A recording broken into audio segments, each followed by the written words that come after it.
Who that family? Check out the Pro Shop. That's right, the Pro Shop is the platform store where you can go and buy all the latest merch to support the platform. Available at the Pro Shops, we have dozens of hundreds of products available for you and your family. Unisex tees for men and women, hoodies and sweatshirts, tank tops, kids and baby items, long sleeve tees, mugs, pillows, wall art, bath bedding, face masks, phone cases, stickers, bags, fanny packs, socks, hats, and many other items. Please feel free to check out the Pro Shops. The link is in the description section below. And remember, it helps the platform continue to grow. Check out the Pro Shop and who that too.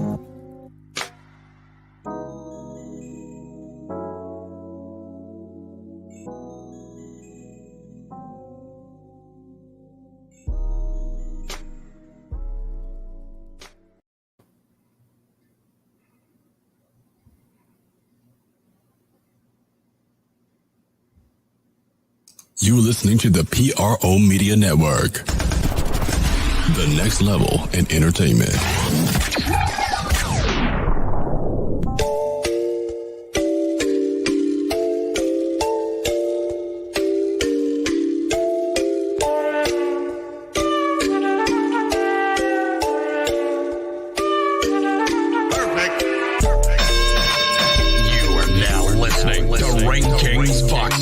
On the PRO Media Network. What's up, fight fans? You're now tuned into Ring Kings Boxing on the PRO Media Network. Ring Kings Boxing for that true fight fan. We're in the building, man, with a slam-packed, jam-packed show. And we're going to be recapping several interesting fights from a very active weekend of boxing, man. Let me tell you something. I'm Big Q chiming in on Ring Kings Boxing. We're going to bring our co-hosts in on Ring Kings Boxing as usual. It's Eddie, Two Means Johnson. What's going on, Two Means? Happening. Everything going on in the world, bro, is and it's good, man. Gervonta Davis, Tank Davis, put an ass smacking down on Leo Santa Cruz in a major way. Let me tell you what, man. We're going to cover that today.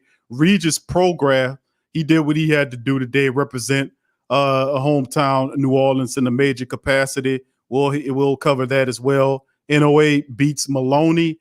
Jaime Mugaya, his fight. And, of course, toward the back end of the show, we'll cover Deontay Wilder and what he said that has the boxing world in an uproar. We'll give you our takes. We'll also play a response to that by boxing promoter and longtime old jackass Bob Arum. We'll cover that as well in this episode or two in Ring Kings Boxing. So we'll get it going with Gervonta Tank Davis as he was able to defeat Leo Santa Cruz by a vicious, mean uppercut that just KO'd him, had him. They had to use smelling sauce to make it, to wake his ass up, and was it's deemed as one of the knockout of the year. You got to put it up there, and I got to put it up there with Povetkin and Dillian White, because that one slept the son bitch. And I'm just gonna be honest with you, but in this one we're gonna get to start on the Gervonta Tank Davis versus Leo Santa Cruz. Davis 24-0 with 23 knockouts, defended his WBA regular lightweight title and won Santa Cruz's WBA super junior weight lightweight title with a 6-round smashing KO, which immediately becomes the top contender for the knockout of the year. It capped off what was defining win for Tank Davis so far in his promising career. Santa Cruz, 37-2-1 with 19 knockouts, was taken to the hospital after the fight for precautionary reasons. That's how hard Gervonta Davis hit his ass, knocked him into the future. He tweeted later, said he was okay. He attempted to win a world title in his 5th weight class, and he got slept. And it's interesting, man, and it just goes to show you that Tank Davis is not to be toyed with. 24-0 with 23 knockouts. Santa Cruz is a respected foe. He got his ass handed to him in this one in a mean way. We're going to comment on the fight. Let's hear what Tank Davis had to say after smashing Santa Cruz into the future.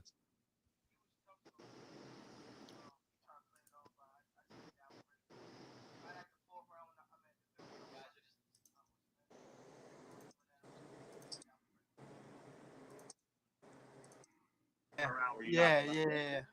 He was trying to. It was the Mexican fight back.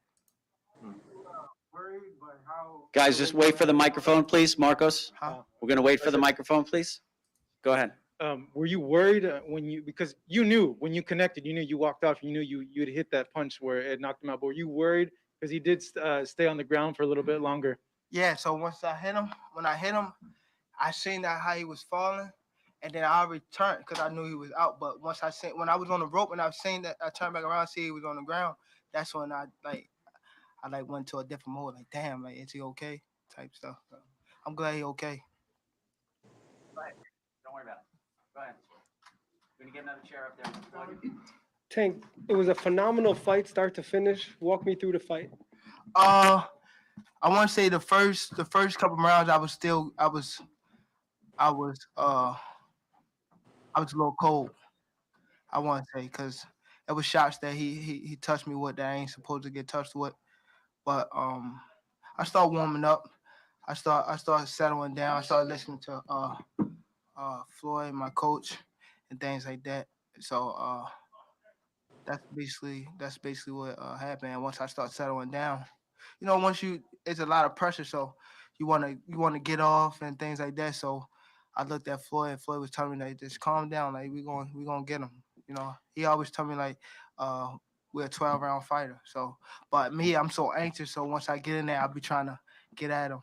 So, but it's all about learning. I'm learning how to slow my pace down through the rounds and things like that. So I want to say the first round, going out there, I threw my jab, and then I seen that he was trying to. Once I jab, he'll try to counter me. So if I throw a jab, he'll throw a jab, right hand jab. So I knew he was coming with more than one punch. That's why as I would get farther in the rounds, once I throw my punch, I will get out the way. It was just little adjustments and things.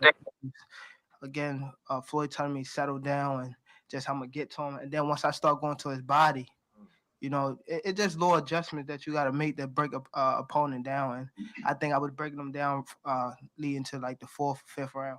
But he was like, he how your body is telling you can't do it, but your mind is telling you like you can do it. That's what they don't know that. They don't know that thing. Yeah. Well, I don't. Yeah. Well, that's how he was. I knew that he was a fighter. He had a lot of heart because his mind was telling him like, keep pushing. Did you see the? That's Tank Davis, man, and his thoughts after the fight. To me, you heard the interview. What do you think about Tank's performances, just destroying Leo Santa Cruz with that vicious uppercut in the 6th round, bro? Oh man, he proved to be too much for Santa Cruz, man. He was just walking him down. Like he said, he was tagging him to his body that really broke him down. You know what I'm saying? And I can relate to I know what he talked about when he said that the guy's mind is telling him, yeah, go. But his body's like, nah, man. He's like, nah, I can't do that. But yeah, like I said, he proved to be too much for Santa Cruz, man. His power, you know what I'm saying? Because he was just walking him down. Santa Cruz was getting his best shit off on him. He was marking him up. Man. He had his eyes and shit swelling up and all that. But I was like, man, it's like it was really, like mentally wasn't doing nothing to him. He was like, I'm just walking down. You know what I'm saying? Once I land my shit, it's over with. That's exactly what happened. You know That's 15 fight knockout streak for Tank Davis to me. Oh, I mean, that and Mayweather said Tank is the top dog. I'm putting him in the position to do what I did, fight who he won't, when he won't. He's the top dog. And man, it was just really just amazing to see. He was a little cold at first. You could see that he was pressing, like he said, but when he settled down, man, I mean, he took it to Santa Cruz and literally, like he said, he broke him down, then got him out of there in a very vicious fashion. Oh yeah, definitely, man. All that uppercut was fucking awesome, man. I was like, God damn. Everybody was like, woo, what the fuck? Yeah, that was cold-blooded, bro. He was able to get up after that, man. He's all right and shit, but those are the type of shots, man. You know what I'm saying? Sometimes you might not wake up off of that, man. So he, you know what I'm saying? Good thing he was able to, Santa Cruz was able to recovering. You know what I'm saying? He all right now and shit. Yeah, no joke, bro. You're absolutely right. And so Davis was up. He was up in 3 rounds to 2, 48-47 after 5 rounds, according to all 3 judges. But then, Tank, he had no intention of letting the fight go in the cards. The difference was power. He landed 55% of his power punches, 80 of 146 to 29% by Santa Cruz, which was 76 to 259. And he represents a new generation of young, hungry lions there, too, me. He's with the unified lightweight champion, Teofimo Lopez, at the forefront following his unanimous decision victory over Lomachenko. Davis, best power puncher in the junior lightweight or the lightweight division, made it clear that he's right there with Lopez. So it'll be interesting to see what is now up to stake for Tank Davis. For right now, very big win over Leo Santa Cruz in a vicious format. You got to start putting Tank Davis. We had him up there before. We knew who Tank Davis was. You got to keep him going. Anyway, let's move forward to the next group of fights that we have to talk about. We're going to start with Regis Progress. His fight, as he destroyed, battered, and knocked, had a 3rd round stoppage of Juan Heraldez. And he returned to from his first career loss in style, smashing Juan Heraldez, just taking him apart to me. He's a former junior welterweight titleist. Regis Progress hadn't fought in a year following his first loss to Josh Taylor, but returned in style, stopping Juan Heraldez in the 3rd round in San Antonio. Regis Progress 25-1 with 21 knockouts, won the first 2 rounds of the fight pretty clearly, and then truly relaxed demeanor in the ring. And as he felt Heraldez moving in, who's 16-1 with 10 kills, he just didn't have much for Regis Progress. And Heraldez, who's just 30 years old, landed a couple of good shots in the 3rd, but Progress saw the opening and hit Heraldez with a straight left hook, a straight left hand out of the southpaw stance, putting him down on the canvas. So, I mean, he smelled blood and went for it and took the kid out, man. It was a stoppage. And I think the fight stopped at 123 in the 3rd round as he claimed a good victory. He just smashed the piss out of this guy. Let's hear what Regis had to say. Big ups to the hometown champ as he had the post-fight. Let's hear what he had to say. Knockout. Thank you. Congratulations. Why don't you just tell us, take us through the first knockdown, how you set that up? I believe it was a left hook. Yeah, it was a left hook. I can't even explain it, man. I just set it up how I set it up. I kept jabbing, and Bobby told me at first I was walking. Couple of lefts on Progress. Yeah, but then as soon as he said, walk to my right, it's gonna be open. I took a step to my right. I hit him with a perfect punch, and that's what dropped him. It was a terrible one too. He hit him, stepped right into it. Did you feel like you needed this kind of showing to prove to the world you're still an elite fighter? Of course. I keep telling people I'm still the best at 140. I have that blemish from the Josh Taylor fight. I still feel like if that was it, I would have got a decision. But hey, I still feel like I'm the best, and I'm gonna keep proving it. That's my motto. I'm gonna keep proving it, basically. Okay, over here with Keith. We spoke about it the other day. Your wife was able to hold out for you. You're gonna hold out of here right now. So far, yeah. I'm gonna call her right now, and I'm gonna see. I'm gonna see what's going on. If she had a baby yet, I'm gonna just go ahead and fly back to Houston. Drive back. I live with Katie, so that's like 2 hours away from here in the car. So I just hurry up to get out of here and hopefully catch the baby. Mario Barrios is obviously fighting next. He has a version of the title that you previously had. Yeah. He wins tonight. How much would you want to fight him next, maybe? I think that's up to management. It's up to them to see what's set up. Basically, I do want to be a champion again. Mario Barrios, he does have WBA regular, I think. But I want my belt back. I want the one Josh Taylor took from me. That's the one I want. But still, Barrios, yeah, that's not off the table. Of course, whatever they say for me, I'm just ready to get in there. Of course, I want to get the biggest fights and get the belts. Regis Progress, man. A lot of people didn't know who this kid was, but you can't deny him, man, no more. He smashed the piss out this player at this fight. I don't know if you guys have seen it. He improves to 25-1 with 21 knockouts. He's saying he's one of the best at that weight class. To me, and you're very familiar with Regis. What do you think about this fight? He just smashed this guy to pieces, man. Oh yeah, he's definitely a brute, man. I'll be watching a lot of footage of him training and stuff. I'll be punching on them tires. That's like that old throwback type of training. Tell you, hit on tires to get your power up. You know what I'm saying? He'd be having them bag gloves on too, them small gloves. He'd be hitting them tires and stuff, man. So, man, what I'm saying? He you know what I'm saying, he gonna help. You know what I'm saying? When he start laying hands on people, ain't too many people gonna be able to take that. You know what I'm saying? Because he roughing them hands are getting real rough. And that power is, you know what I'm saying, increasing, man. You know what I'm saying? So, you know what I'm saying? Like, by the time the referee get to a motherfucker, he'll be beat to death and shit, man. So, you know what I'm saying? I like Regis, man. You know what I'm saying? He's a cool dude, man. Yeah, he fought. He's definitely somebody you got to pay attention to. He wants his belt back. You heard that. We're going to continue to monitor the hometown kid. Big ups to Regis, man, and congratulations on a very, a really good fight. And hopefully he continues to people to give him an opportunity to fight, man. He's there, man. Another young, hungry lion, man. Okay, let's move on to the next fight. Heavyweights. Let's talk heavyweights too, mean. Alexander Usyk had an opportunity to take on his stiffest challenge yet.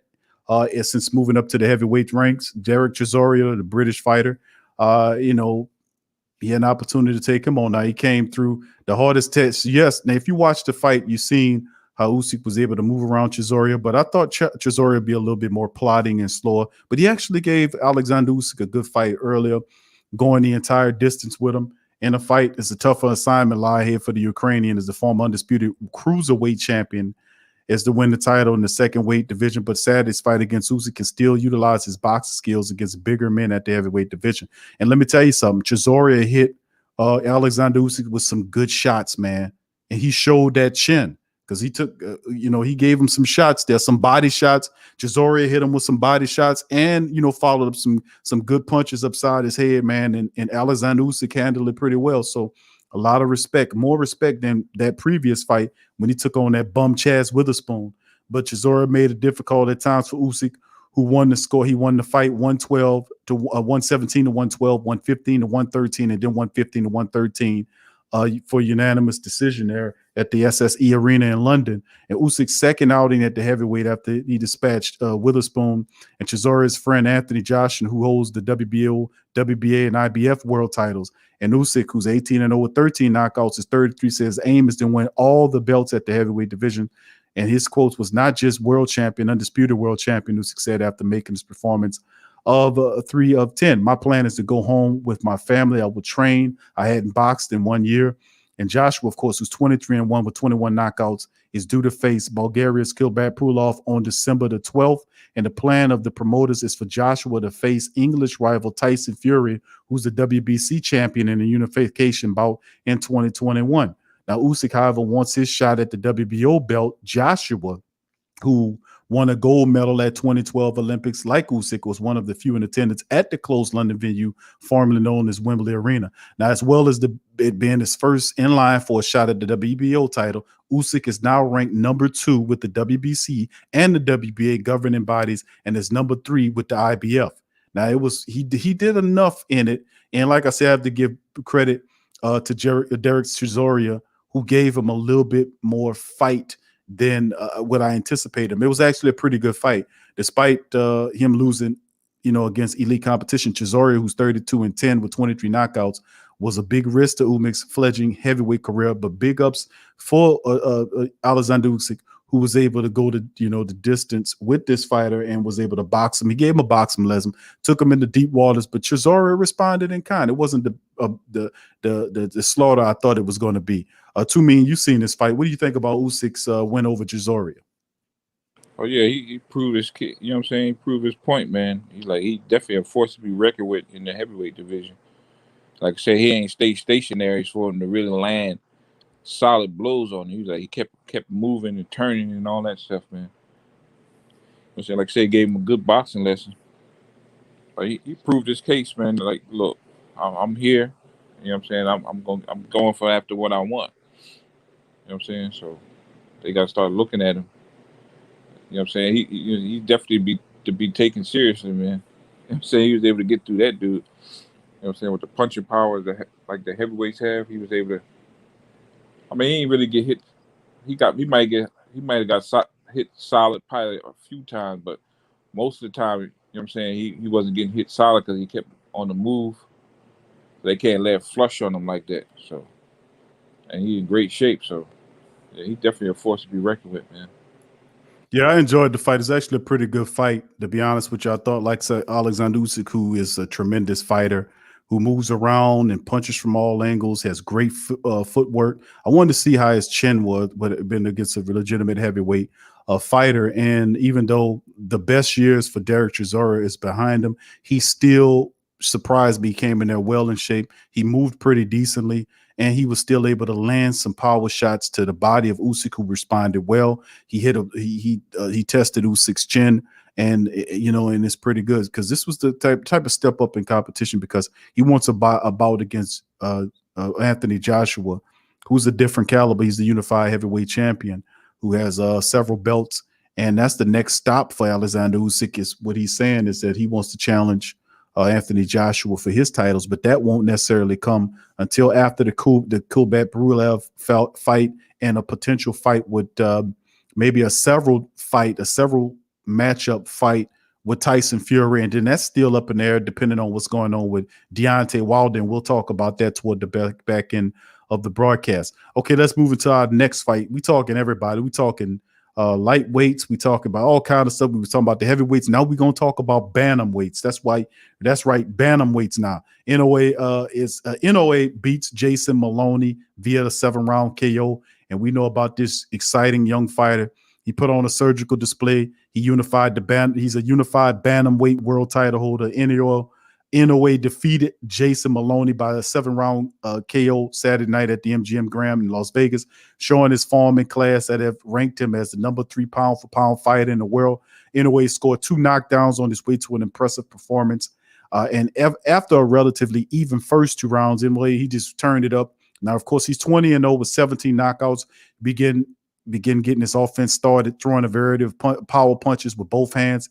Both early on, it was his speed and quickness, and he's dubbed himself the monster. It was impressive. It was a pretty good fight, as he was able to dispatch a very tough fighter in Maloney. Eventually, his lethal arsenal began to leave his Marco Maloney, who's 21-2 with 18 knockouts, who boxed well at times, but simply couldn't deal with the power of Inoue. And then in the 6th round, a quicker counter left hook sent Maloney down into the ground. Then in the 7th round, a short right hand sent Maloney down for the 2nd time. While he tried to get up, he didn't leave he did not quite have his senses. And referee Kenny Bayless stopped the fight at the 2-minute 59-second mark of that round. Then the final punch was the finishing punch. He said that was very happy and satisfied with that punch. Now, to me, you know about this guy. This guy's for real. You know, you watch footage on him. You watch the fight. What do you think about this? The KO of Maloney by Inoue? Oh yeah, he's definitely showing that he got that offense. You know what I'm saying? Like I said, I would like to see him in there with somebody that know how to take their power, or take his power from him, and dish it out to him and see how he responds to that. You know what I'm saying? So, I mean, he's looking good for right now. But like I said, I want to see him against somebody, like I say, that could take his power, take it from him, not not give him the opportunity to launch his attack and land his punches like that. I want to see his reaction to that, man. So that's why, I'm saying, I'm waiting to see him really getting there with somebody that's gonna really, give him a challenge, man. Because these guys he's fighting now, they can't deal with his power.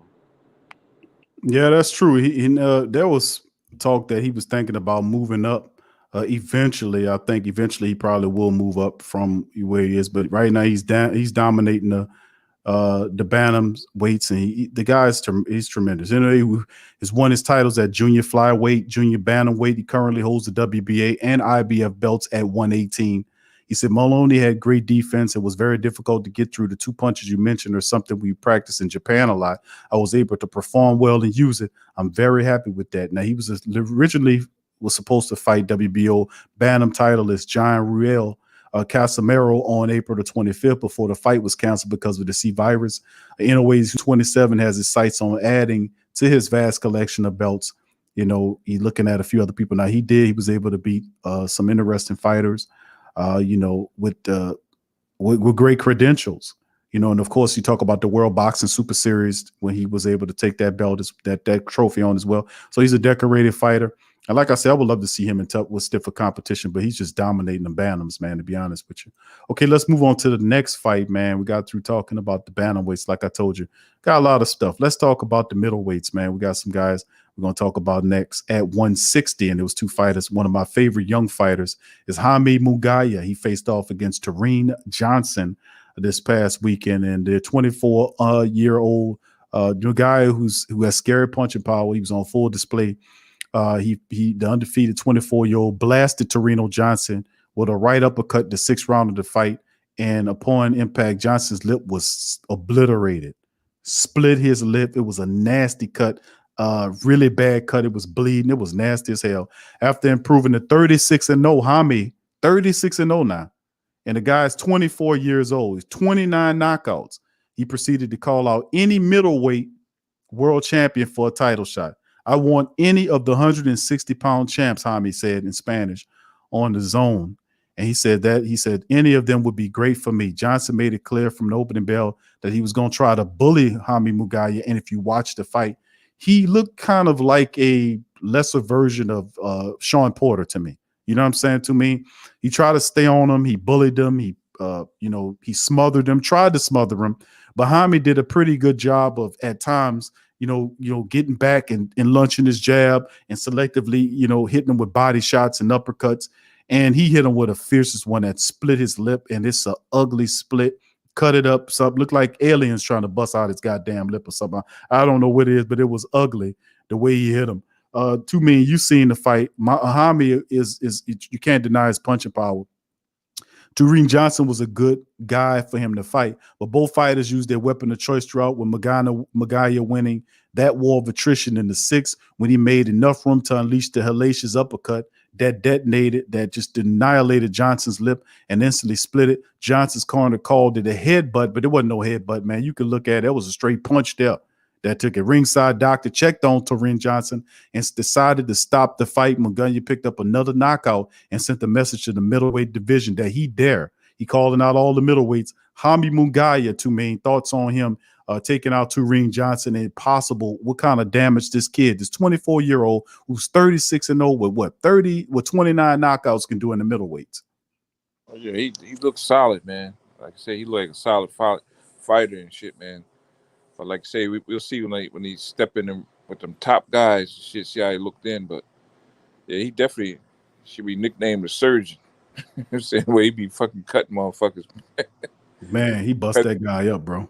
Hell yeah, he try to add him. He try to give him I guess a lip operation or something.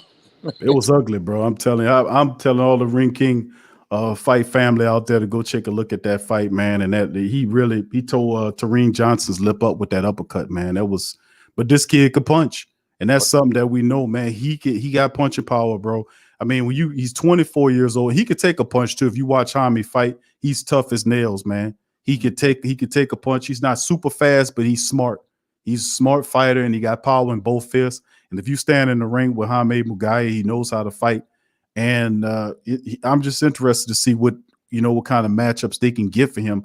But I just see a lot of people trying to avoid him and not want to take on this kid. But he's one of my favorite young fighters, with Regis and the Charlo brothers and Tank Davis and Devin Haney and Gary Russell and some of these other guys that's out here. Some of my favorite young fighters that's out there. How you put Jaime Mugaya in the mix with him as well. Really good fighter as well. Now let's move to Deontay Wilder, to the heavyweight. And of course, Deontay Wilder made some news, man, with a lot of people this past weekend as he finally opened up and spoke about the accusations of Tyson Fury cheating, claims of loaded gloves, and demands a coward to honor the rematch. And there's been reports that he let the rematch clause expire. I don't know what's going on with this. It's a bunch of misinformation that's out on this fight. It's totally ridiculous. It's repulsive.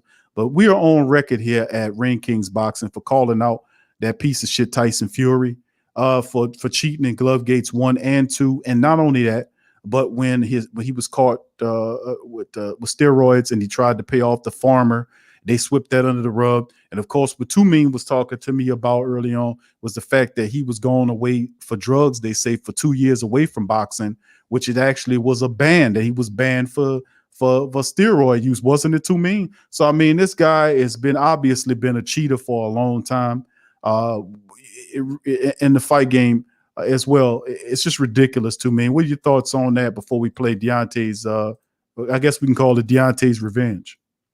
Yeah, he don't get no respect from me, man.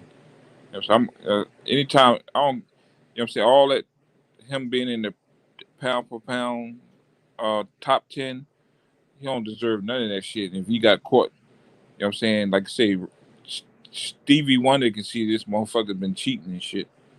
You know what I'm saying? He don't deserve none of that, man. If it was Deontay, if the shoe was on the other foot and Deontay Wilder did that shit, you would never hear the last of it. You know what I'm saying? So I don't give him no respect. You know what I'm saying? Him, like I said, he cheating and they keep brushing this shit under the fucking rug and shit. You know what I'm saying? I like, fuck that, man. You know what I'm saying? He don't deserve none of that shit. He don't deserve the belt. He don't deserve to be pound for pound, none of that shit. If he's such a good-ass fighter, so much better than Deontay Wilder, which I agree, he does have more skill than Deontay Wilder. Why the fuck he got to cheat, though? Man, fuck that, man. He can't get away with that shit, man. And they'll be a fool to, you know what I'm saying, to let this motherfucker keep getting away with this shit. And let people just brush it under the rug and come up with these damn conspiracy theory shits. You know what I'm saying? Just to cover up for their bullshit, man. Nah, man. Fuck off. Yeah, he was you know, it's terrible. And they're talking about the drug tests and the cocaine usage and all that stuff that he was dealing after the Vladimir Klitschko bout and all that. And they're saying that that's what the information was about, dealing with him tested positive for cocaine, likely to lose his titles.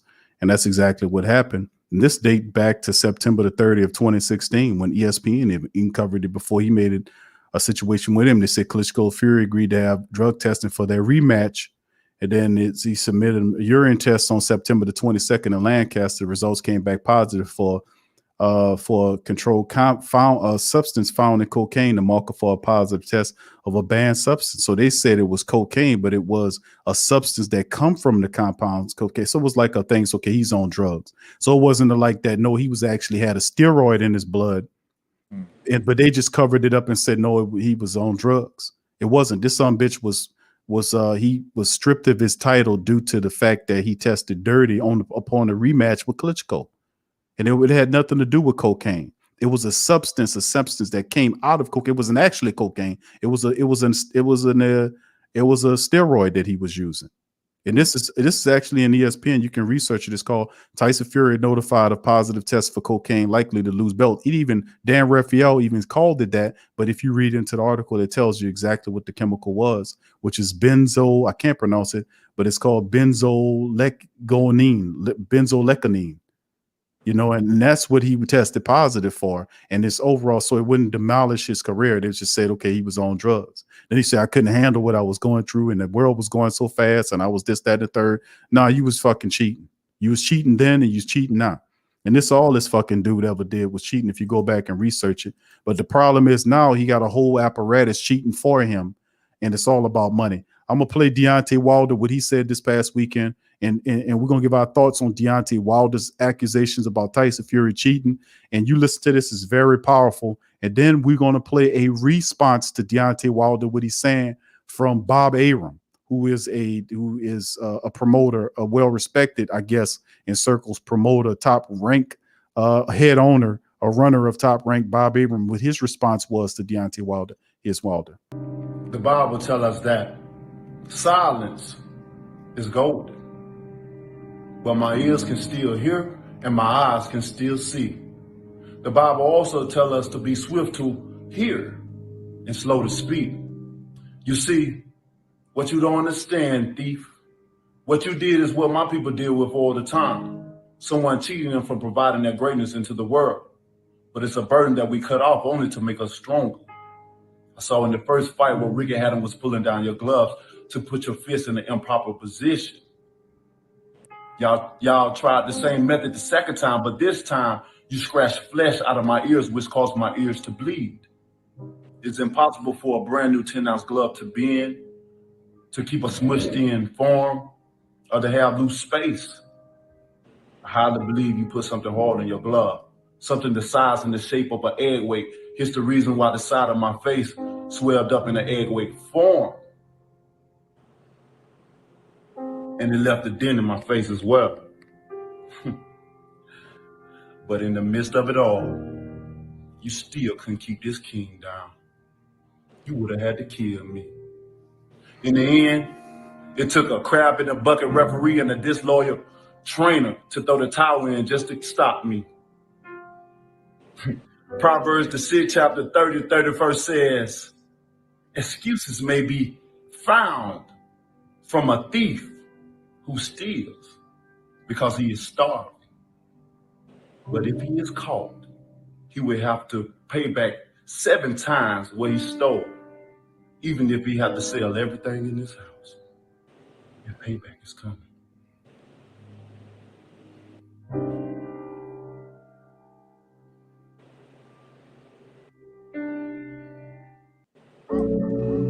All right, that's Deontay Wilder's thoughts on what happened. He put it in almost like a biblical parable or something like that, as he was using Bible verses to quote what he was feeling about the fight.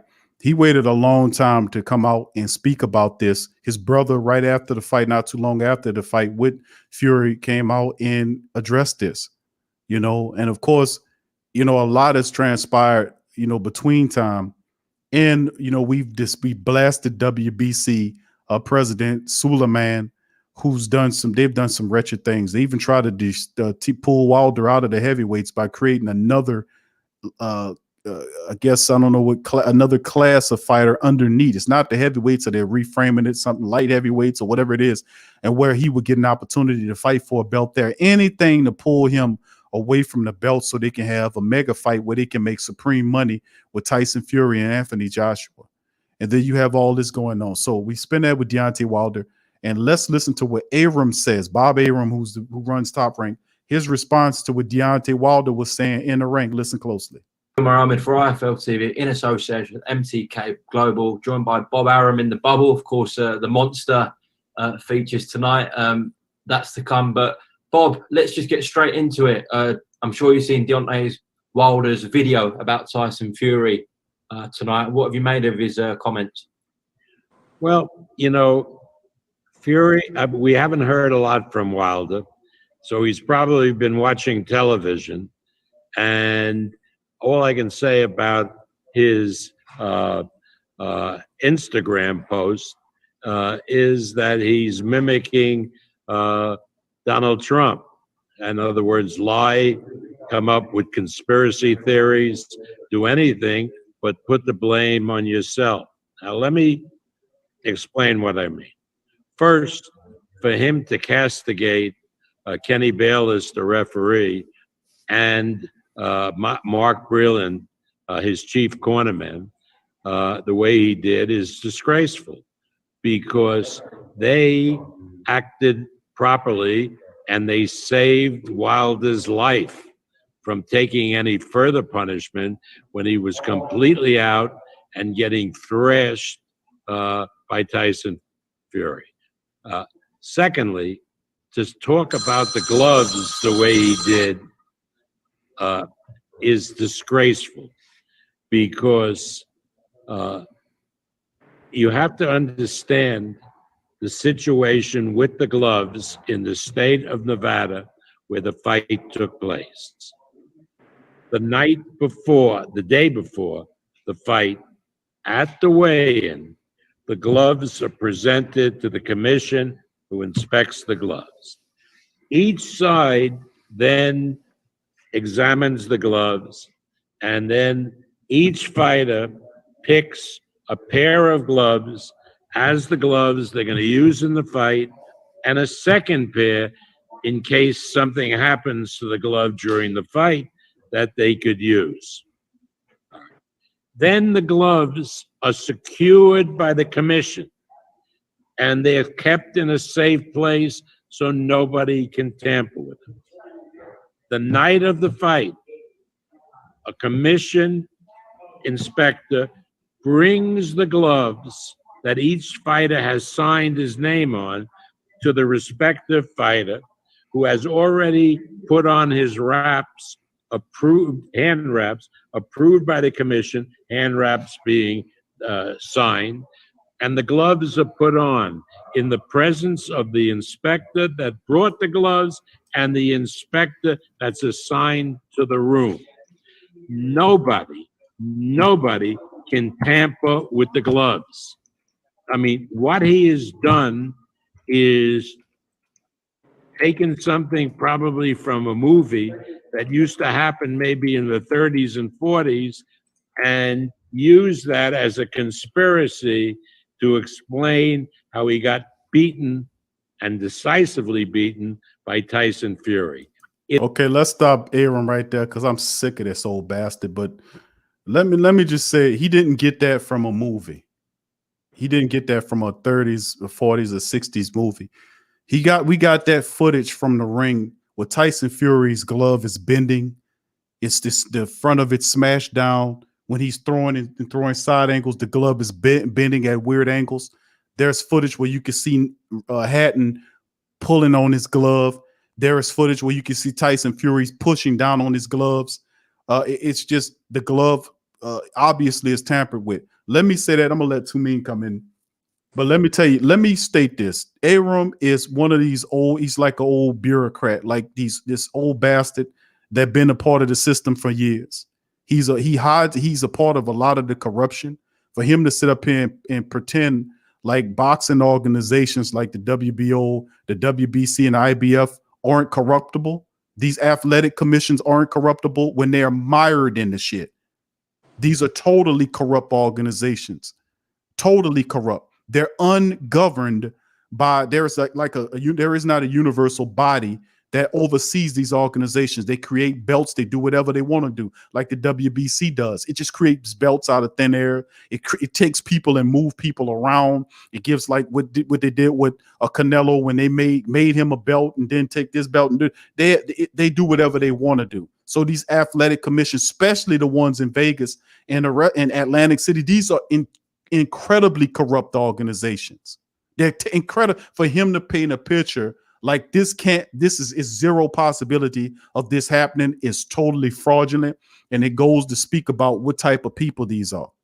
Bob Arum been crooking boxers for years. That's why Pacquiao got rid of his thieving ass and went over there to Al Heyman. He was doing the same shit Don King was doing. Like they was paying Don King was, don't go over there to Don King because Don King will steal your money. But Arum was doing the same shit Don King was doing, but he didn't get the negative press. Of course he didn't get it because they didn't report on him like that. I'm saying this because I know boxing. I know how boxing is. I know how these organizations is, and they're not organizations that have an impeccable character. They don't. To me, you heard what he said, Deontay Wilder said. Let me address the Deontay Wilder. Deontay Wilder took way too long to come out with this. And unless he coming out with legal action against the WBC for what happened to him, and then he can, of course, go and get a medical examination to prove this. They can't produce anything. And of course, WBC, when it was approached to Suleiman, he called it stupid and said that it didn't even launch an investigation just for the mere fact he just ridiculed it off the top, didn't go into any organization, didn't go in and try to establish an investigation to see if it was actually something to it. He just totally dismissed it.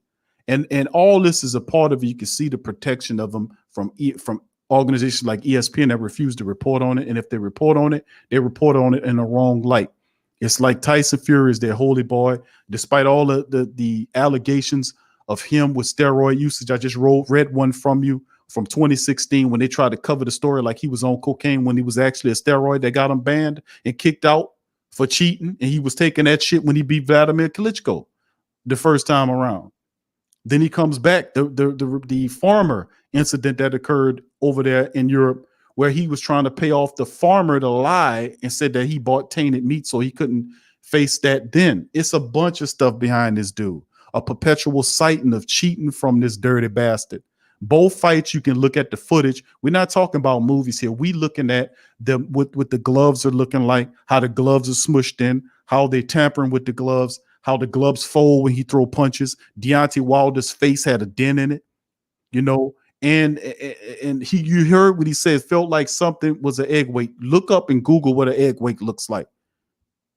And you can understand you have an egg weight underneath his glove and he hitting him with it. That will create dents in his head. His hand ain't hard enough to put a dent in his fucking head. Come on. So I'm gonna bring Too Mean in here. Too Mean, what you think about Deontay Wilder's finally coming out? And of course, what Bob Arum said about it, not to mention that they have other people in the boxing industry, including Usyk, that said that he was cuckoo, and that Johnny Nelson said that it's bullshit. He basically says Wilder's claims is bullshit. So you mean to tell me, you see how they just automatically go to the far side of it's not possible, which proves it. You don't even allow for just the thought that any can happen. We just seen a fighter not too long ago get thrown out of the fucking fight game because he was cheating. Cheating happens all the fucking time in it. And they have cheating, dirty ass boxing organizations that are not overseen. And to talk about him firing his trainer who saved his life, I don't agree with what he's saying. Maybe he took a shot upside his head that scrambled his noodle because he should have got rid of the main trainer. What's his Jay, whatever his name is? He the one that sat up there and watched Tyson Fury reportedly get his hands wrapped in the pre-fight. To me, but I know that's a lot to comment on. Talk about Deontay Wilder. What you thought about him with his statement, and of course him calling out Mark Breland and all that stuff, and then kind of get into Arum as well. Oh yeah, well Bob Arum, man, he's a master deceiver, man. He makes truth up with falsehood and try to sell you like he's trying to sell fights and shit. You know what I'm saying? He knows how to do that well. You know what I'm saying? So, you know what I'm saying? Anytime you know what I'm saying, he use falsehood and truth, that's the person that's trying to deceive you. That's what he do. And Wilder, he definitely waited too long. I don't know what he's scared of, but he's covering up shit too, man. Instead of coming out with all of it, you know what I'm saying? And Mark Breland did save his fucking life, so why would he fire him and not fire the guy that was in the fucking dressing room watching the gloves being put on and the hand wraps and all that shit? You know what I'm saying? Why is he? Yeah, I don't get that, bro. Yeah, I'm like, come on, man. Jay Diaz is his name. Yeah, I'm like, why he ain't dealing with him? You know what I'm saying? And they don't want to hear no Bible shit. That motherfucker, their God is money, man. You dig in their pocket, that's what they fear. You know what I'm saying? If you really want to get at them, get their pockets, man. Put in the lawsuit, have that shit investigated. Call the fucking FBI if you have to, man. Right. They have to do an investigation if you call them. You know what I'm saying? They'll find out, they'll bring out the fucking truth. You know what I'm saying? What is he afraid of? That's what I'm trying to get at. He got the powerful structure that he's involved with, and I don't know what he's talking about, whatever's coming and whatever. We'll see. We just have to wait, man. I just don't agree of how any of this going down. When his brother came out, he should have came out then. He waited all this long ass time to do it. I just don't understand. I don't agree with Bob Arum. I don't agree with all these old establishment ass bastards, because none of these establishment people, if you put the film on of Tyson Fury's gloves flip-flopping all over the place and dent it in, these assholes will pretend like they're not looking at it, like that's not nothing. That's not true. And when you do that, you let me know that you're a straight establishment shit. You're a piece of shit for the establishment, because anybody with a critical thinking brain that knows boxing and how corrupt boxing is, they won't sit up there and pretend that boxing is honest. We don't do that. That's not the reality. Boxing is one of the dirtiest fucking professional sports that's out there. We talk about boxing, we know boxing, but I'm telling you what I know. Boxing is one of the most corrupt, dirty ass sports out there. It is. And the promoters, and there's a lot of unscrupulous people, disagreeable, dishonest son of a bitches in boxing. They'll tell you, the realest ones will come out and tell you that a lot of these people are dirty and underhanded. They are. You know, they screw in the boxers and all that. And let me say this, to all you boxers out there and all you fight people who really believe in something. I've been pushing this, and I don't hear people talking this, but except for Ring Kings, of course, because we keep it real. I'm telling you, all you young boxers out there who've trained a certain amount of wealth, to start your own boxing organizations. Stop fighting for their belts and create your own fucking belts and fight for them. What they doing, you could do. Have some balls. If you're scared of whomever you scared of, but you scared of whomever, like Too Mean said. I don't know what you're scared of, But if you're not scared enough to get your fucking ass in the ring, get your brains beat into, you could possibly die in the ring. In the ring, fighting for somebody else's shit while you can't die in that same ring fighting for your own shit. At least you could be a good example for somebody, period. And if you're gonna die, let die with meaning, as opposed to dying meeting fighting for somebody else's shit. And that's what make it honest. Create your own organizations, your own boxing organizations like the WBO, IBF. These are independent boxing organizations. You can start your own business. It's just a business, just like you can start a fast food restaurant or what have you. You can start a boxing organization. You can create your own belts, and you can bring in fighters that can fight in your boxing organization. And you don't need networks. You can set up your business through have fights on Facebook Live or Instagram. There's several platforms out there where you can do it. There's ways to reach the people where you don't have to rely on these shady methods no more. And that's the problem. We have to have the vision. If you're putting your brains and body and life on the line, fighting for other people's belts, why not fight for your own? If you don't do that, you're going to continue to suffer the same shit that you see go on in these fighters with Deontay Wilder going through when they're trying to push him out so they can have an ultimate money fight between Tyson Fury and Joshua. That's what this is all about. And in all of these organizations, these people involved are a part of it to try to uphold boxing because they get money from it. They're not trying to keep it real with you. They're trying to collude the evidence and pretend like boxing is honorable. It is not honorable. This organization is increasingly dirty. They're underhanded. And there's a lot of shiftiness and corruption that goes on in boxing like it goes on in many other things, such as politics and likewise. So to me, we're going to end the show on that. Give me your perspective before you had a friend for the final thought. Yeah, like I say, man, they can't keep letting people get away with this shit, man, because it'll be the same old cycle. Keep coming and going and coming and going, man. Shit got to change, man. So stop being afraid. You know what I'm saying? Like, you know what I'm saying? Do for self, like our great leaders in the past would try to tell us, do for self. You know what I'm saying? You ain't gonna never get a fair shake with their shit, man. This is their stuff, man. Create our own stuff. That way we can do, you know what I'm saying, get the results that we want and the fairness and stuff that we look for. You know what I'm saying? We only gonna get that from ourselves, man. They never gonna give us a fair shake, man. Period. And get that illusion out your fucking minds. For real. So I encourage all those fighters out there, create your own boxing organizations, man. That way you don't be overlooked for titles. You can fight, set up the rules and whatnot, and have your own organizations. And create competition, man.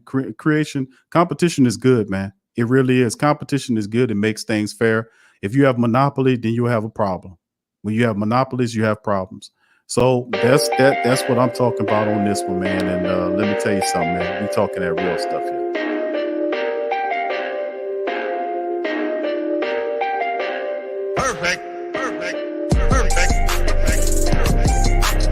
So I'd like to thank everybody for joining us for this episode of Ring Kings Boxing. We covered a lot today. And I'd like to thank To-Me Johnson. I'm Big Q for chiming on this one. And we'll be back later on this week with more Ring Kings Boxing, more fight news. Ring King Boxing, man, we keep it real. So for me and To-Me, peace.